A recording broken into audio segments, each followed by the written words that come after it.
Vamos orar? Bendizemos, ó Deus, a Ti, Senhor, porque o Senhor é um Deus maravilhoso.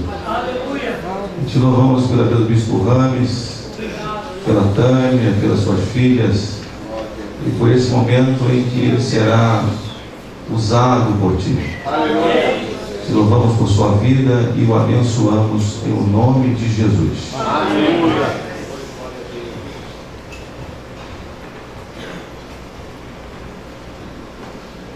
Meus queridos, a paz do Senhor Jesus. Amém. É uma alegria e uma satisfação ser colocado aqui à frente, mas ao mesmo tempo é uma tremenda responsabilidade. E eu me sinto muito pequeno para a missão e peço que Deus me ajude bastante. Quero agradecer aos secretários Celso e Luiz pelo convite, ao Bispo Jamir pelo deferimento desse convite, e me sinto muito honrado e me sinto muito feliz de estar aqui ouvindo tudo que eu ouvi. E, de fato, o pastor Celso, ia falar Celso pela amizade, né? Mas o Celso e o pastor Celso são a mesma pessoa, né? Já que gestão é um jeitão grande, né? Então o Celso e o pastor Celso são a mesma pessoa, graças a Deus. Essa foi horrível, né, gente? Essa foi horrível. Mas é gostoso a gente saber que a igreja está preocupada com a gente, está nos orientando. Eu me lembro quando pastoreava em São Paulo, uma irmã me procurou uma vez, a minha Tânia, dizendo que ela era muito feliz por ter, além de ter o céu e de tudo mais, de ter conhecido a igreja. Porque na igreja ela aprendeu a se vestir, na igreja ela aprendeu a se relacionar melhor com as pessoas, ela aprendeu como se comportar melhor. Então a igreja tem um papel muito importante. Que bom que a gente tem escola bíblica, a gente tem GCEL, a gente tem treinamentos, a gente tem encontro de casais, de família, de jovens, curso de noivo, casados para sempre, curado para curar. Mas o que a gente tem aí é mães que oram, tem retiro do coração abrasado. A gente tem tanta coisa que faz que a igreja se movimenta para nos ajudar na caminhada, porque todos nós queremos chegar nos céus, e eu estou indo para lá devagarzinho. A gente vai chegando, né, irmão? Acho que todos nós aqui estamos indo com essa graça de Deus, e o mundo gira, né? Mas eu não quero cansar a vocês. E gostaria muito da gente refletir nessa manhã a respeito de que nós podemos fazer mais e melhor. Se nós chegamos, e como chegamos até aqui, é porque nós temos um legado muito importante que nos foi transmitido pelos nossos pioneiros, fundadores ou iniciadores da obra. Nós convivemos, e especialmente os mais antigos, conviveram com esses homens e mulheres que acreditaram na vocação de Deus para a Igreja Metodista no Adriano. Eu às vezes fico pensando de alguns obreiros, e me dirijo especialmente aos pastores, que conseguiram executar missões que foram dadas pelo concílio, que se a gente pensar bem, assim, esses caras eram heróis. Porque hoje, com tudo que a gente tem, com todos os recursos que a gente tem, como é que a gente olha para esses homens? Como é que eles fizeram isso? Eu ouvi uma informação um dia do nosso presidente, o Bispo Jamir, dizendo que o Bispo Gessé, ele mandava cartas datilografadas, era isso ou era manual? Datilografadas para os mais novos. Já existiu uma tal de máquina de escrever. Você talvez não tenha a menor ideia do que seja isso, né? Se eu falar em mimeógrafo algo, aí eu vou parar de falar nisso, que eu estou denunciando a minha idade, né, gente? Mas ele era capaz de escrever aos obreiros, e manda isso, ia pelo correio. Você não sabe o que é correio? Já existiu correio, né? O carteiro tinha isso, essas coisas todas. Como é que eles faziam isso sem recursos? Hoje a gente tem tanta tecnologia a nosso favor. Eu lembro de um pastor que foi nomeado e a liderança disse para ele assim: só que a gente não tem como pagar a sua mudança. Ele: como é que eu vou? O irmão se vira. E ele contou para mim: eu me virei. Ele pagou a mudança dele para ele. Então nós vivemos hoje um recado muito grande. A gente está debaixo de uma carga de oração, porque muita gente já orou por nós, sem a gente ter a menor ideia de quem foi. Eu me lembro que uma vez pastoreando em São Paulo também, Deus me tocou de chamar aquelas irmãs da intercessão, aquela turma as irmãs de coque, e disse a eles o seguinte: se algo está acontecendo nessa igreja, pode ter certeza que é resultado de muita oração e jejum que essa turma está fazendo aqui, que a gente não tem a menor ideia de quem está orando pela gente. E pode ter certeza que nessa sexta-feira, nesse Brasilzão e fora dele, teve gente que já levantou a voz a Deus a favor desse congresso. Então nós estamos aqui não só abençoados, mas responsabilizados de fazer mais e melhor. E pensando nisso, me veio ao coração um personagem da Bíblia, que a história dele me empolga. Me empolga pelas virtudes e me empolga também pelas dificuldades que ele enfrentou. Vamos abrir a palavra? Se você tiver a sua Bíblia escrita aí, né, em livro, abra. Se for digital, acesse, né? Hoje a modernidade está nos facilitando. Juízes, capítulo 13.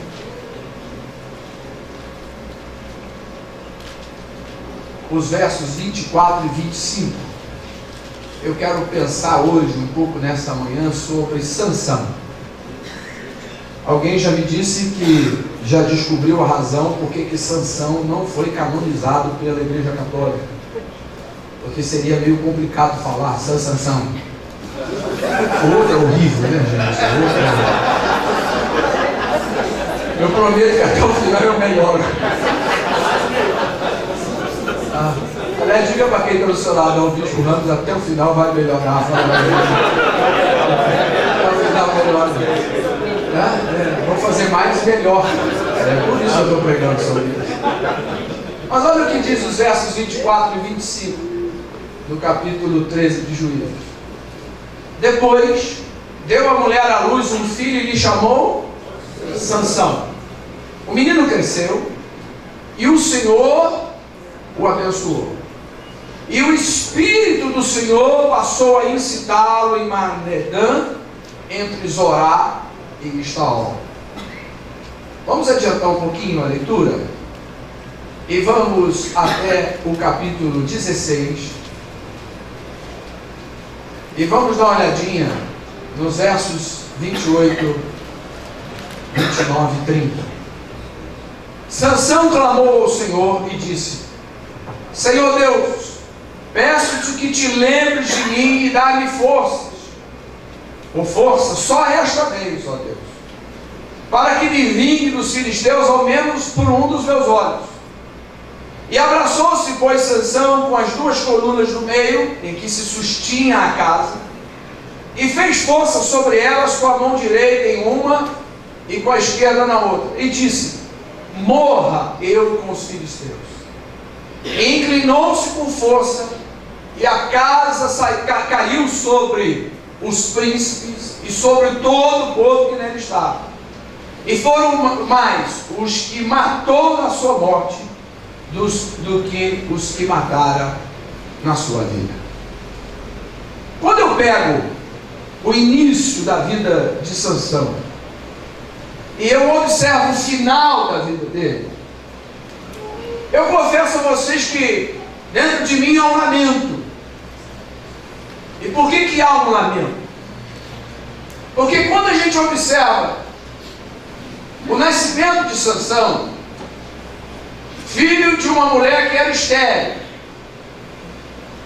cujo anjo do Senhor revela a ela um pronunciamento profético e libertador, dizendo: olha, você é estéril, mas você terá um filho. Esse filho será consagrado, nazireu, E ele vai cumprir, lógico, aquelas regras do nazireado. E quando ele nasce, a Bíblia diz que o nome dele é colocado o nome de Sansão. Eu não sei se você já refletiu sobre o nome, mas Sansão quer dizer um pequeno sol. E portanto Sansão nasce debaixo de uma profecia, debaixo de uma promessa, e ele nasce para brilhar. Ele nasce para ser luz, porque o próprio anjo do Senhor tinha dito à sua mãe, depois revela isso ao pai, que através de Sansão Deus começaria a libertar a nação dos invasores filisteus. Então Sansão, ele não só tem um nome de pequeno sol, mas a Bíblia diz que o menino cresceu e o Senhor o abençoou. Vem debaixo de uma unção, vem debaixo de uma graça. Nasceu para ser guerreiro. Não nasceu para ser um profeta, não nasceu para ser um anjo, mas nasceu para ser um guerreiro. Nasceu para ser lutador. Mas a Bíblia diz que o Senhor é com ele. E a Bíblia ainda diz mais no verso 25 do capítulo 13, que o Espírito do Senhor estava sobre ele. É um camarada que surge com uma promessa, ou melhor dizendo, com um potencial muito grande. Veio para ser o iniciador de libertação. Mas quando a gente vai ao final da sua vida, a gente vê um homem cego, escravizado, amarrado entre duas colunas. E que, naquele momento, ele ainda consegue buscar a presença de Deus e ser renovado por Deus. Porque se ele não observou isso, mas pelo menos no finalzinho, e é melhor tarde do que nunca, claro que é, ele consegue buscar a presença de Deus, e ele então morre de uma luta, de uma certa maneira, não é um suicídio, mas é uma batalha. Ele morre ali, e a Bíblia diz que ele matou mais gente na morte do que em toda a sua vida. Mas é curioso a gente pensar de que um grande juiz que poderia ter sido, porque eu não estou aqui para manchar a imagem de Sansão, porque ele entra na galeria dos heróis da fé em Hebreus 11. Ele é citado lá. Então, ai de mim se for contra a palavra. Mas a gente precisa entender bem por que ele é citado lá. Porque se a gente olhar a vida dele, é isso que eu queria caminhar um pouquinho com vocês aqui nesse período que eu tenho. A vida dele não era uma vida que era para ter entrado lá, não. Se comparar a vida aqui de Sansão, se a gente comparar alguns detalhes da vida dele, pensar assim, comparar ele a Abraão, a José, a Isaac, comparar aos pais da fé, aqueles heróis como Davi, você vai dizer assim, o Sansão tem uma complicação. Tanto é que é raro, eu não me lembro, a gente ter assim um filho chamado Sansão. A gente tem José, a gente tem Isaac, a gente tem só cachorro, cachorro de Sansão. Gostei também, né? Mas a gente não tem os nomes da Bíblia, igual Judas Iscariotes, né? Já imaginou? Aqui meu filho é o Judas Iscariotes, a gente ninguém vai fazer um negócio desse, né? A gente vai evitar ao máximo essas atitudes.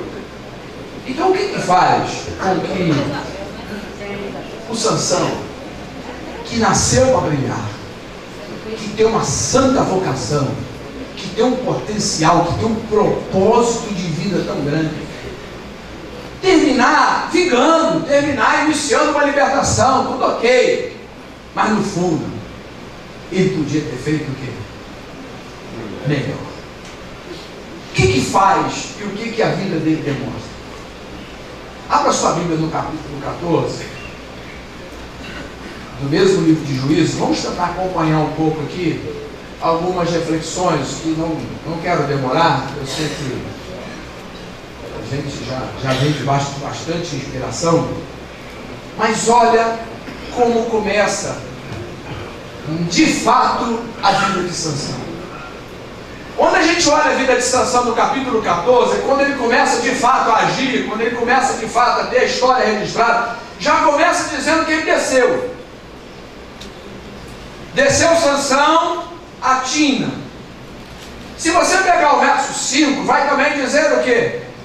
Ele desceu com seu pai e com a sua mãe. Se pegar o verso 7, vai dizer o quê? Que ele também desceu. Se pegar o verso 10, vai dizer o quê? Que ele desceu. Ora, é um sol poente. Não é um sol nascente. É um sol poente, porque dá uma ideia, e de fato me parece que o autor tem um pouco essa intenção de mostrar que ele está... A vocação que ele tinha, ele começa a deixar essa vocação um pouco a desejar. Ele vai descendo. E ele não só vai descendo, como ele vai tendo um olhar que é um olhar meio estranho, porque ele desce e vê uma mulher. Quando no capítulo 16 ele desce, ele vê uma prostituta. Então a sua história não é uma história de um sol nascente, mas é a história de um sol poente. Olha que curiosidade. E é interessante, e aí vem a minha primeira reflexão sobre Sansão, talvez por que daqui para cá teve uma mudança muito grande. Eu penso que, em primeiro lugar, Sansão, ele não atentou direito para o propósito de Deus na vida dele. Antes dele nascer, aliás, antes de ser gerado, o Senhor já tinha dito, ele será consagrado, será um nazireu. O voto do nazireado, números 6, se não me falha a memória, mostrava quais eram as condições de um voto nazireado. Primeiro, que o voto era voluntário. O de Sansão não é o voto voluntário, é compulsório. Foi Deus que escolheu para ele. Há um outro caso que é o de Samuel, o profeta, que é a mãe que faz o voto pelo filho. Mas normalmente o voto nazireado era um voto voluntário por um determinado período de tempo. No caso de Sansão e no caso de Samuel, foi por toda a vida. Algum até que diga que talvez João Batista também tenha tido algo parecido com isso aí. Já mais modernizado, mas tenha enfrentado isso. O Sansão, ele cresce debaixo desse voto. Mas dentro do voto nazireado tem algumas condições, vocês lembram quais são. Ele não poderia beber nada que viesse da uva. A fermentada da uva, também não poderia pegar uva passa, nem do fruto da uva. Ele era o quê? Proibido disso. Segundo, que ele não poderia se aproximar ou ter contato com cadáveres. Ainda que o seu pai e a sua mãe morresse, ele não poderia ter contato com cadáver. E uma terceira coisa que seria a questão do cabelo, que ele não passaria o quê? A navalha. Mas se a gente olha o capítulo 14, a gente começa a perceber que o Sansão vai vivendo a vida dele, mas não se atina, não presta muita atenção no compromisso que ele tinha com Deus, porque Deus já tinha assumido o compromisso com ele. Vamos à Bíblia? Quando ele desce, olha o verso 5, quando ele desce. A Bíblia diz que, aliás, o verso 4, mas seu pai e sua mãe não sabiam o do Senhor, pois eles procuravam casar com os filisteus, porquanto naquele tempo os filisteus dominavam Israel, e desceram, pois, com sua mãe, e tal, e ele está passando aqui por uma vinha. O que tem na vinha? A uva. Ou seja, ele não podia comer uva, ele está passando por onde? Ele está flertando com o perigo. Ele está flertando com o perigo. Tem mais. Quando ele está descendo, que esse é o problema da gente descer. A gente começa flertando com o quê? Com o pecado. A gente vai flertando com o erro, com aquilo que é condenado pela lei de Deus. E aí a gente começa a relativizar a própria lei. Bom, a lei diz que não pode comer, mas passar pode. Passar pode. O problema é o quê? Não está na lei, o problema está na minha fragilidade. O problema está na minha fraqueza. E aí, quando ele está indo lá, aparece um leão novo, jovem. E o leão vem para cima dele. E a Bíblia diz que ele fez o quê? Pegou o leão e rasgou o leão com as próprias mãos. Eita! O Davi matou com um, né? Lá com alguma coisa, mas o Sansão foi. Aí ele faz. Mas ele não conta para os pais. Aí tempos depois, quando ele desce, olha o que diz o verso 8. Depois de alguns dias voltou ele para tomar, e apertando os caminhos, encontrou o corpo do leão morto. E naquele corpo do leão morto tinha o que, gente? O mel de abelha. Aquele melzinho chamou o quê? A atenção dele. Olha o problema. Quando a gente vai caminhando e flertando com o perigo, ele presta atenção no mel e ele é atraído. Só que o leão é o quê? Cadáver.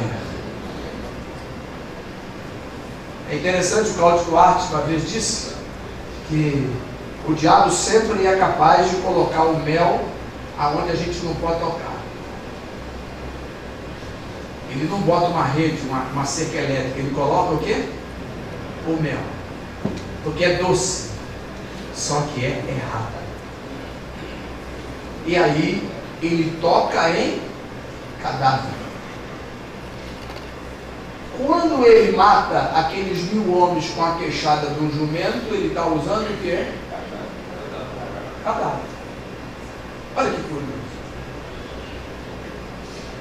Então, na minha ótica, o Sansão, ele não observa direito os princípios de Deus para aquela vocação que ele fora comissionado pelo Deus soberano.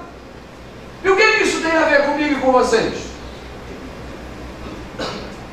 É mais do que hora da gente atentar para aquilo que Deus tem como propósito para a minha vida e para a sua vida na missão que a gente tem. Está mais do que na hora da gente observar bem qual é o nosso propósito sobre a terra. Qual é a nossa missão como igreja, como bispo, como pastor, ministro, como tesoureiro, como diácono, presbítero, seja o que for, mas dentro da nossa missão, atentar bem para a vocação de Deus e a vocação que Deus nos chamou. Eu fico preocupado quando às vezes eu ouço, eu já comentei com alguns membros da 8ª região, somente mais próximo, quando um pastor se suicida, a primeira coisa que alguns dizem é que a igreja é que está arrebentando os pastores.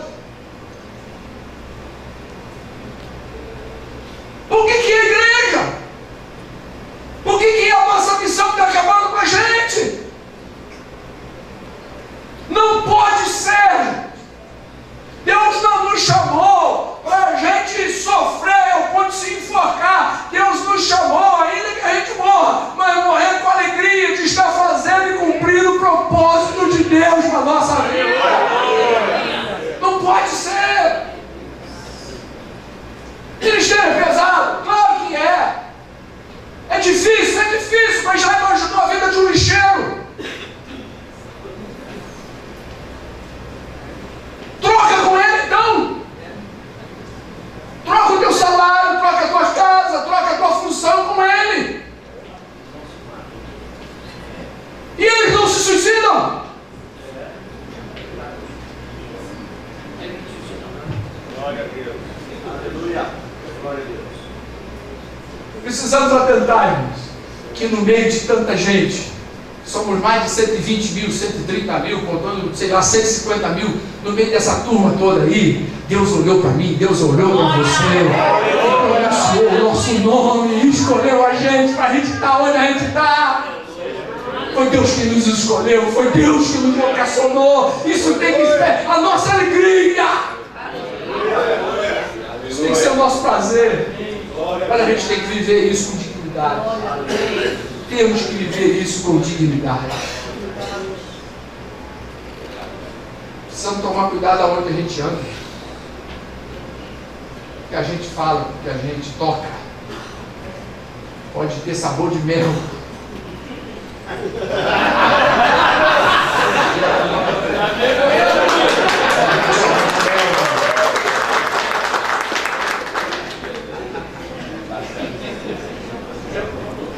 Nós somos santificados pelo nome do Senhor Jesus. Somos chamados para isso. Somos chamados para isso. Não é sermos iguais a eles que a gente vai atraí-los. É exatamente o oposto. Quando se acende a luz, é que atrai a atenção. O Sansão flerta. Não pode beber vinho, mas passar pela vinha pode. Ah, você está brincando. É só um golinho, é só um acesso, é só uma olhada, é só uma crítica, é só uma falta, é só isso. E aí a gente vai flertando, e a gente não percebe que as coisas estão descendo. Nós somos chamados para brilhar a glória de Deus nesse mundo. Não é para apagar. Qual é o segundo pensamento que eu penso? Quando aquele leão surge, eu não sei você, mas se eu estou passando lá e um leão aparece, não vou dizer o que eu pensei. Vou reservar o meu direito de ficar calado diante do tribunal. Mas o Sansão descobre a potencialidade que ele tinha. A sua potencialidade. Ele pega o leão vem para cima dele, ele pega o leão. Eu acredito que ele não sabia a força que ele tinha. Ele descobre aonde? Talvez ele descobre aqui. Né? Ele pega o leão, talvez naquela. Rapaz, ele deve. Olha o que eu fiz. Porque a gente se orgulha e a gente tem prazer quando a gente. Eu vi o pastor Celso falando lá do prédio dele, lá nas salas. A gente tem prazer. Eu acho que ele chega lá. A primeira coisa que eu fiz, que eu fui conhecer na primeira igreja de Macaé, quando eu fui a primeira vez com o Celso, ele, ô Rames, deixa eu te mostrar as salas. Tem que mostrar as salas. A gente se orgulha da obra que a gente faz. E a gente deve se orgulhar mesmo. A gente deve ter esse prazer, todo orgulho no sentido, esse prazer, a satisfação. Por favor, né, irmão? Não vamos aí querer já jogar o tomate no bicho, né? Espera um pouquinho. Você descobriu a sua potencialidade. Rapaz, eu consigo, né? Eu tenho capacidade. E eu vejo alguns meninos hoje de manhã, o pastor Samuel Coelho, estava eu e o Luiz falando sobre o Logos, que o meu computadorzinho lá, o meu notebookzinho lá não está instalando, não sei o que houve lá. E o pastor Samuel falando uma linguagem para mim e para o Luiz, dois velhos. Eu não, você. A gente. Você é mais velho que eu. E nós pegamos para ele e falou assim: Samuel, fala uma linguagem que a gente entenda. Porque o potencial desses moços mais novos para a tecnologia é alguma coisa impressionante. Você compra um celular novo e diz assim: filho, ajuda aqui, ensina o pai, já está pronto. Mas peraí, era para me ensinar, não era para. O potencial dele, então o Sansão descobre o seu potencial. Descobre que tem dom. Talvez algum de nós descobriu que tem dom de evangelista, dom de avivalista, dom de fazer igreja crescer. E está arrebentando o potencial. Mas o que o Sansão não descobre é a sua fraqueza. Ele descobre a sua grande capacidade, seu grande potencial, mas não consegue descobrir e enxergar a sua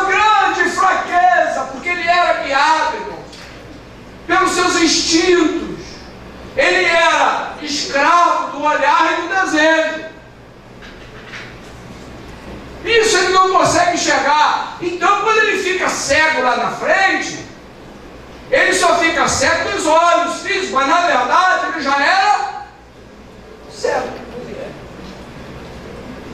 Nenhuma corrente, meus irmãos, é mais forte do que o seu elo mais fraco.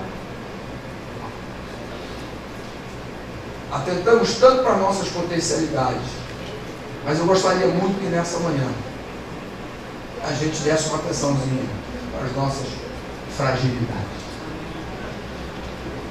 É aqui que a gente cai. É aqui. Quem não se lembra, os mais antigos vão lembrar do Jimmy Swaggart.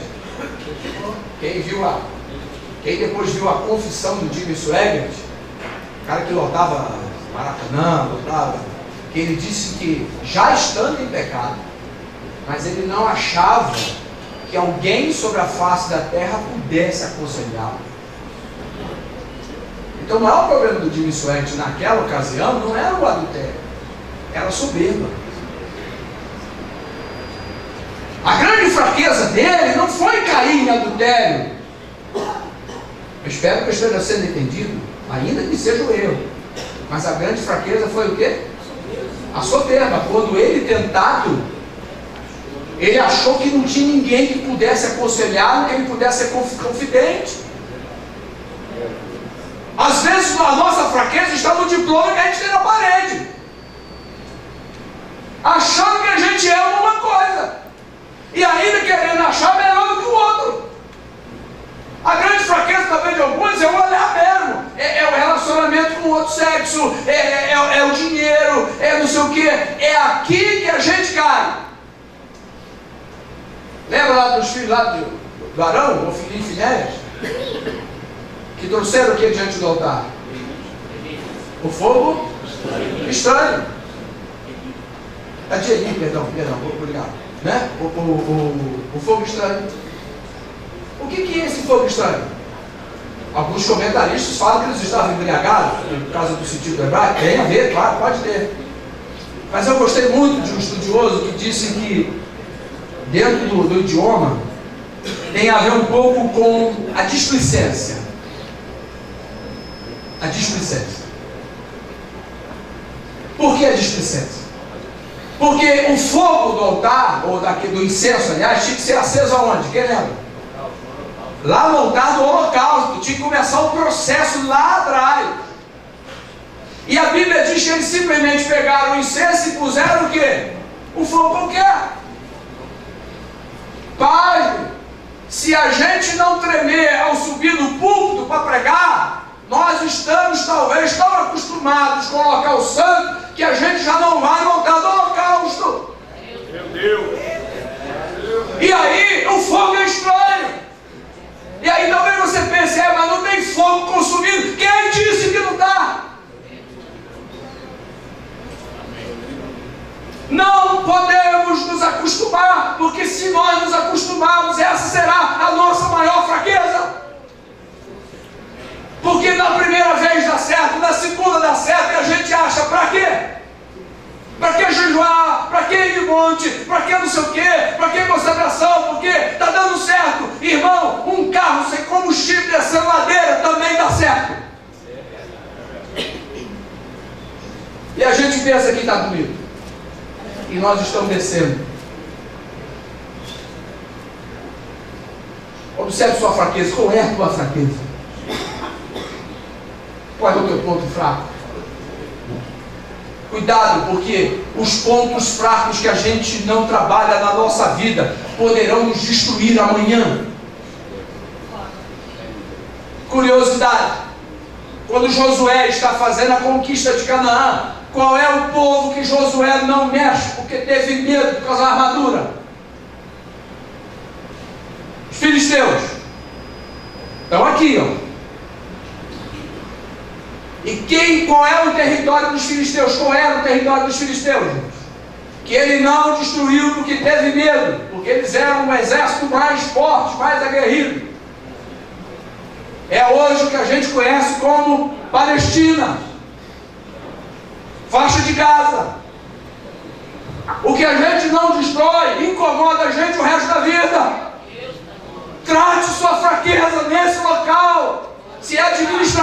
pastor, corre, busque ajuda, seja financeiro, busque, seja o que for. Porque senão isso destrói a gente. Sansão tinha que ter tratado isso. Tinha que ter falado para o pai. E ele é tão fraco, porque a lei do nazireado, ela provia um recurso caso ele tocasse o corpo morto. Era o processo de purificação. Ele ia lá, se purificava e começava de novo o quê? Ele não faz. Ele vai sendo negligente. Ele vai brincando com a fraqueza dele, ele vai brincando com o acesso à internet, ele vai brincando com as finanças, ele vai brincando com o relacionamento, ele vai brincando do abraço lá no outro, vai brincando, aí começa a criar uma vida dupla. Porque o Sansão tinha um segredo com Deus, mas a Bíblia diz que ele também tinha um segredo com os pais. Ele não contava tudo com os pais. Se ele tivesse contado, talvez ele tivesse tratado. Nossa maior dificuldade como líder é abrir o coração. Porque a gente acha que a gente é. E nós não somos. Só tem um que é. Só tem um que é. Vamos levantar as mãos e dizer isso? Levante as mãos e diga, só tem um que é. Só tem um que é. Tem um que é.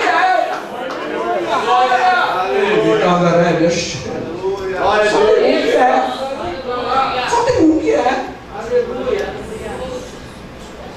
Irmão, nós estamos todos aqui no mesmo barco, irmão.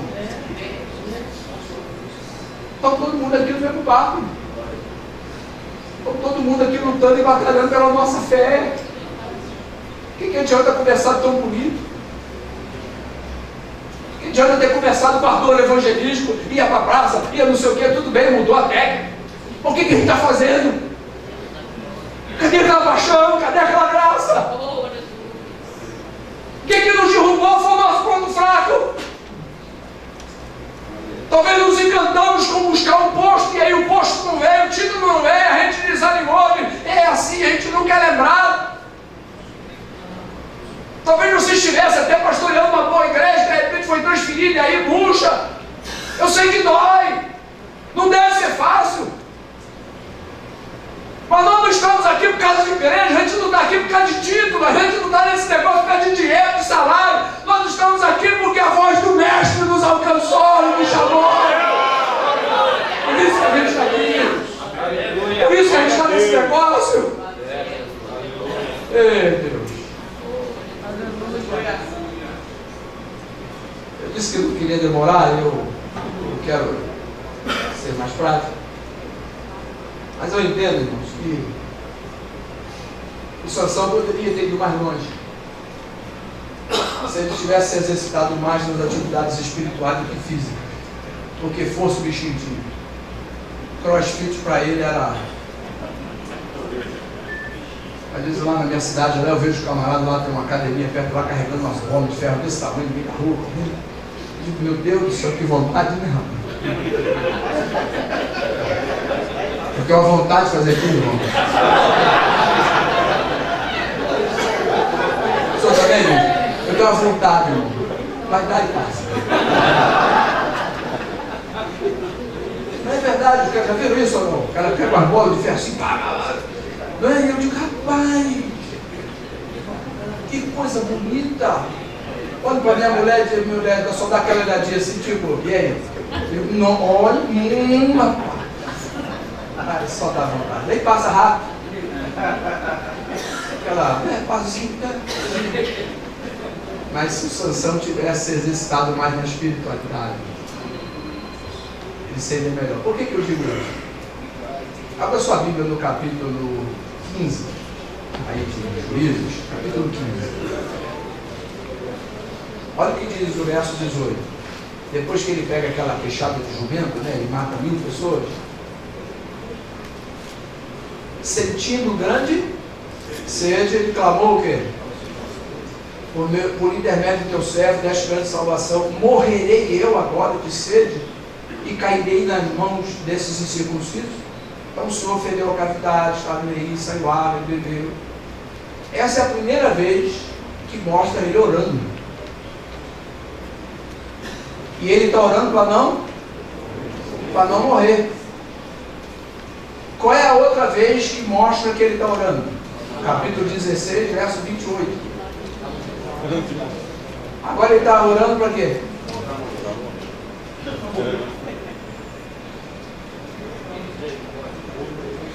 Interessante, né? Ele está orando para morrer. Há muito mais do que para morrer. Lá no finalzinho da vida, pena que não teve mais tempo. Isso aqui dói. Porque não tinha mais tempo. Ele descobre que podia ter feito mais. E muito melhor. Ele descobre que a força dele não era nada. Os músculos dele não eram nada sem a presença do Espírito Santo na vida dele.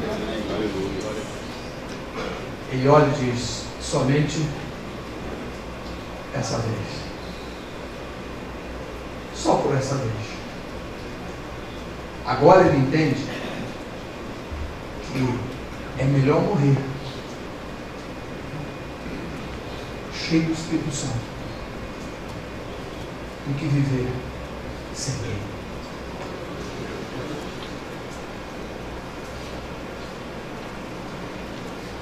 Eu queria fazer uma pergunta que cada um de nós caia a consciência. Onde está o Espírito Santo na nossa vida? Na nossa igreja, nos nossos cultos? Onde ele está? Sansão se acostumou tanto em fazer as coisas que a Bíblia diz que o Espírito Santo já tinha vazado, já tinha ido, e ele não. Irmãos, esse talvez seja um dos versos mais tristes do Antigo Testamento. Só vai perder com a morte de Jesus. O Espírito Santo, o Espírito de Deus já tinha ido. E ele não percebeu, gente. Ele estava tão confiado na sua capacidade, na sua força, que o Espírito de Deus já tinha ido. E o pior não foi ir, que já é ruim demais. O pior foi ele não perceber que ele não tinha mais o Espírito Santo. E aí?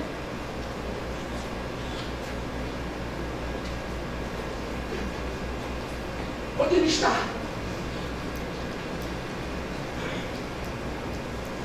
Onde ele está? Onde estão as profecias? Ah, mas onde começa a ter profecia, de vez em quando tem uma lá da carne. É melhor ter uma da carne do que não ter nenhuma, né? Onde estão os dons de curar? Onde estão as interpretações de língua? Onde estão as revelações? Onde estão as línguas estranhas? Onde está o quebrantamento? Onde há o choro? O Espírito Santo tinha vindo. E ele já não tinha mais percepção. Ele não percebeu que Deus já não estava no negócio.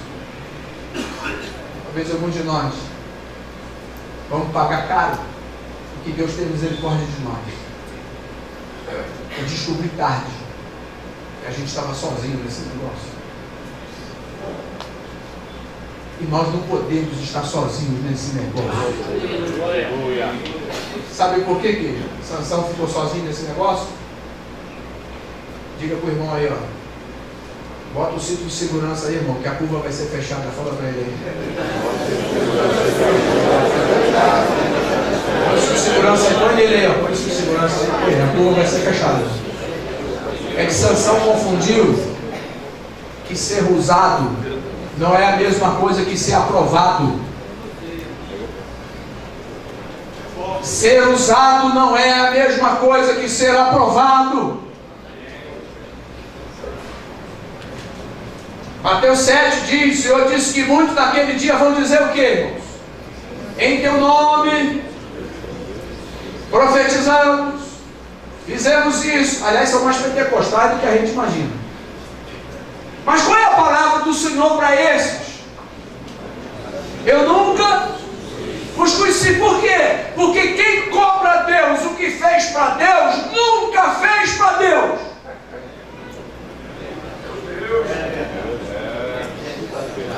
Se você quiser glorificar, esse é o tempo. Quem cobra a Deus o que faz para Deus, nunca fez para Deus. Quem dá o dízimo e fica esperando que de fato venha a prosperidade sobre a sua vida, nunca deu para Deus. Quem faz as coisas na igreja esperando recompensa, carga, reconhecimento, nunca fez para Deus. Porque existe uma diferença entre ser usado e ser aprovado. Eu estou lutando para ser aprovado. Aleluia.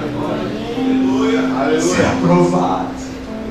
Procura apresentar-te a Deus, usado pelo Senhor, é isso?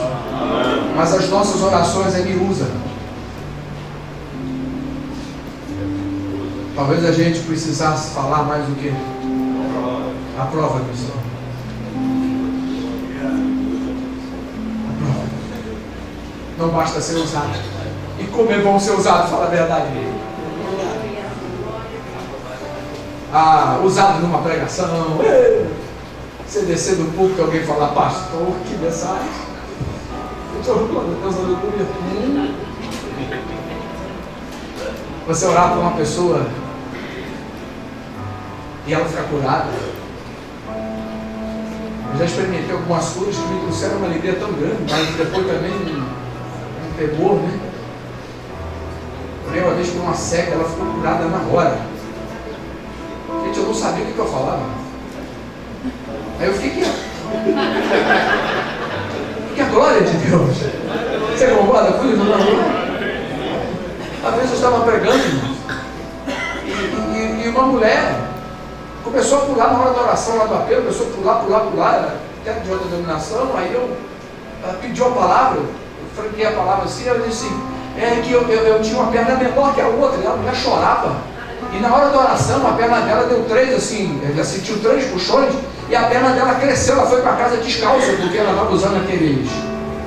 E a alegria que ela foi para casa descalça, você não imagina, o milagre de Deus, isso é prazeroso, isso é. Mas nada será tão bonito quanto naquele dia. Olha para o irmão e diz assim, haverá aquele dia.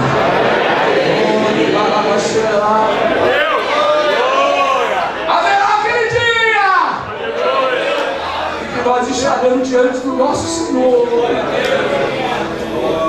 Ei, maravilha. Ele vai olhar para a gente. Vinde, bendito do meu Pai, porque você foi fiel, você foi aprovado. Nota 10 para você. Haverá esse dia, irmão, continue. Não abra mão da sua carreira, não abra mão da sua missão. Glória a Deus. Porque haverá aquele dia, haverá aquele dia.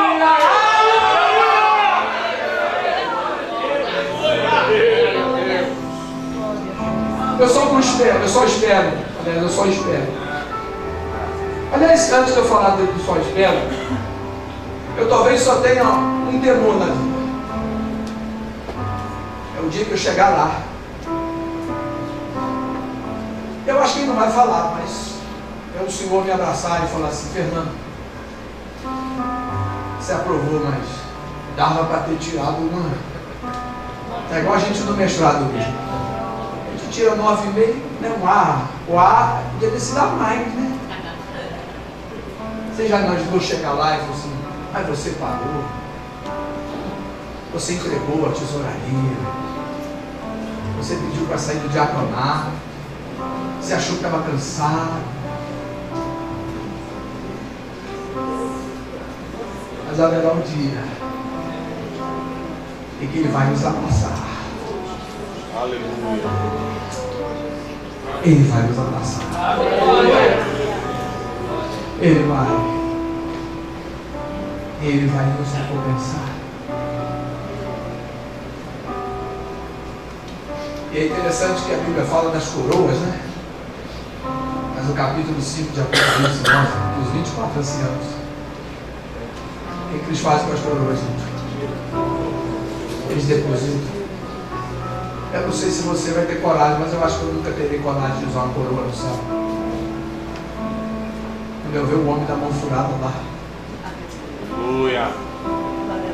eu reconhecerei sempre e eternamente que não foi por mim. Foi tudo por Ele e para Ele. Nós estamos aqui por isso. Haverá o dia. Vai chegar o dia. Vamos ficar em pé. Porque eu só espero que Deus não tenha que tratar com a gente contra o Sansão para ele descobrir. E é por isso que eu entendo que ele entrou na galeria da fé.